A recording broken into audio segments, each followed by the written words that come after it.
Yun, what's up? Ayan, kamusta mga utol, and then welcome sa video na ito. So once again, this is pa yung kaibigan ni Kiko. By the way, sa mga hindi pa nakapag-subscribe dyan or nakapag-follow, alam nyo na po yung dapat ninyong gawin, which is sapat na po yan para mas lalo pa tayong magaganahan. Okay? So yun. So ito, dagdagan ko na naman ang inyong mga kaalaman. Kasi ito ha, ang magiging topic natin sa video na ito is mga gagawin ng lalaki kapag nag-no contact rule ka. Okay? Yes, sa mga naguguluhan dyan, Kuya Kiko, ano kaya yung gagawin ng partner kong lalaki kapag ginawa ko yung no contact rule?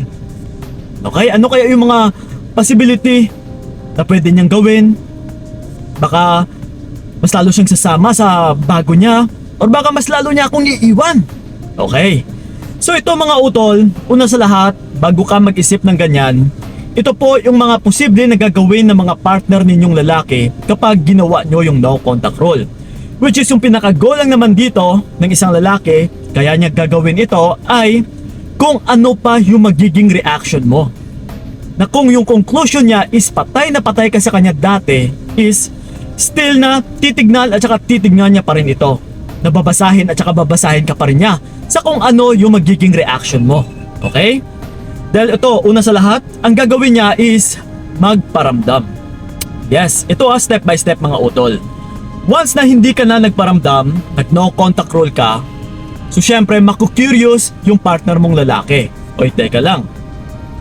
Bakit dati is habol ng habol ito sa akin, pero ngayon, let's say umabot na ng isang buwan na hindi ka na nagparamdam. So ngayon, bakit hindi na siya nagpaparamdam? Ano kaya yung meron? So una sa lahat na gagawin ng lalaki ay magpaparamdam sa'yo. Okay? Sa pamamagitan ng pagpapangamusta, uy, kamusta ka na dyan? Or di kaya sa simple na salitang hi lang. Yes. Now which is, dito niya rin tinitignan kung ano pa yung magiging reaction mo. Kung nandyan ka pa rin ba? Yes, kung still, buhay ka pa ba? Or kung still, magpaparamdam ka rin sa kanya. Or kung maging responsive ka rin sa kanya. Isa po yan sa mga bagay na tinitignan or babasahin ng lalaki. So yon, and then ito. Yung pangalawa is magpapansin. Yes. Ito mga utol, sa pamamagitan ng pag-post mo or sa pag-post niya. Which is yung tipong magpapapansin talaga sa'yo or kukunin niya yung attention mo. Like for example, sa mga pinopost mo is nagre-react pa rin siya. Yes, nagpapapansin talaga yung tipong gusto niyang kunin yung atensyon mo, nagko-comment-comment pa dyan. Okay, yung tipong guguluhin ka. So syempre, once na nagpapapansin siya, maguguluhan ka talaga. Kagaya sa sinasabi ng iba, o rin nagtatanong sa akin na Kuya Kiko, ano kaya yung ibig sabihin ng pagre-react niya sa mga pinopost to? Yes. So isa po yan sa possible na gagawin ng partner mong lalaki. Or yung isa pa dito is, yung siya yung magpo-post. Yung tipong nagpaparinig. Or di kaya yung mga pinopost niya is related sa inyong dalawa. Kung ano man yung mga pinag-awayan ninyo. Yes, bago kayo nagkahiwalay. Yes po. Dahil mas lalo rin itong magbibigay ng katanungan sa iyong isipan. Na yung goal niya dito is guguluhin ka at saka kunin yung atensyon mo. Okay? So yon. And then ito. Yung pangatlo pa natin is takutin ka. Okay? Let's say, nagparamdam na siya sa'yo. Okay, nagpapapansin na, kinukuha na yung atensyon mo, pero still, hindi ka pa rin natitinag. So ngayon, ang kasunod na gagawin ng partner mong lalaki is takutin ka. Yes, sa pamamagitan na mag-send siya sa'yo ng message ng, oy, sige, parang hindi ka na nagpaparamdam siguro ayaw mo na nga sa akin, sige, ayaw ko na rin sa'yo. Ibablock na kita, ayaw na kitang kausapin, maghanap na ako ng iba. Yes! Kasi dito niya titignan kung ano yung magiging reaction mo. That's why tinatakot kayo. Yes, kasi ito mga utol sa mga gumagamit ng no contact rule, ito talaga yung isa na mararanasan mo. Na ito yung pinaka-challenging part, yung tatakutin ka ng partner mo. Once na bumigay ka kasi dito, yes, again, mababasa ka na naman ng partner mo. Na oy, wala. Hanggang dito lang pala yung kaya niya. Hanggang dito lang pala yung lakas niya. So, di ba? Sa next time kasi na paggagamit mo ng no contact rule is mawawala na ito ng bisa sa partner mo. Kasi still, bumibigay ka rin naman.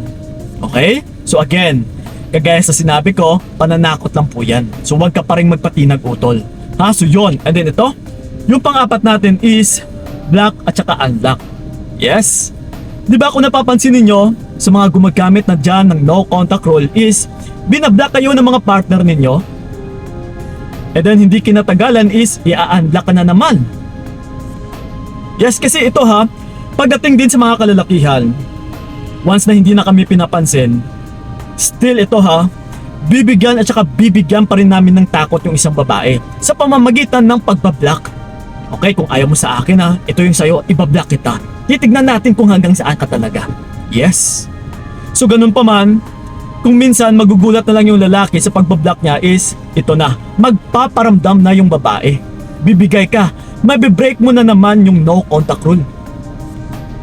So ito mga utol ha, sa pagbablock unblock is still, isa pa rin po yan na pananakot ng isang lalaki. No, which is babasahin ka pa rin niya kung baka matakot ka pa rin na mawala siya. So ganun pa man, huwag na huwag pa rin kayong magpatinag. Okay? So dahil ito, yung panghuli natin is hindi na rin magpaparamdam. Okay?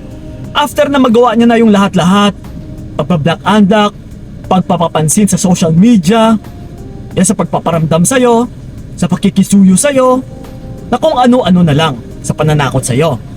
Yung kasunod talaga o pinakahuling gagawin ng partner mo is hindi na rin magpaparamdam. Yes, pasok pa rin ito utol sa sinasabi natin kanina na tinatakot ka or tatakutin ka.